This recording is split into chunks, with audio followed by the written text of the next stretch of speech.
Redmi 6 BN37 battery model number. So அந்த battery தான் மாற்ற போகிறோம், சார்ஜ் நிற்கலன்ட்டு.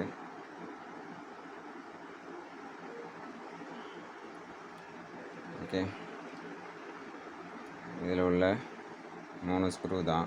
ஸோ இது 1 2 3 ஸ்க்ரூ கழட்டிட்டு நம்ம பேட்டரியை ரிமூவ் பண்ணிட்டு திரும்ப அடுத்த பேட்டரி மாற்ற போகிறோம். 2018 போட்டிருக்காங்க இந்த பேட்டரி. ஆக்சுவலாக 6 வருஷம் யூஸ் பண்ணியிருக்காங்க. நல்ல கஸ்டமர், சூப்பராக யூஸ் பண்ணியிருக்கிறாங்க. ஸோ அவசியம் இல்லாதப்போ நம்ம ஆன்லைனில் இல்லாமல் ஆஃப்லைன் வந்துட்டிங்க அப்படின்னா தேவையில்லாமல், அதாவது நெட்டை டேட்டாவை ஆஃப் பண்ணி வச்சுக்கிட்டிங்கன்னா பேட்டரி நமக்கு இவங்க 6 வருஷம் யூஸ் பண்ணியிருக்காங்க, இன்னும் கூட வரலாம். ஸோ 4 வருஷம் வந்தாலே நமக்கு பெரிய விஷயந்தான். ஸோ தேவையில்லாத நேரத்தில் சார்ஜ் போடவும் வேணாம், தேவையில்லாத நேரத்தில் டேட்டாவும் யூஸ் பண்ண வேணாம். நைட்டு ஃபுல்லாக சார்ஜ் போடுறதையும் தவிர்த்திடணும். அடுத்த பேட்டரியை மாற்றிடுவோம், ரீப்ளேஸ்மெண்ட். தேங்க்யூ.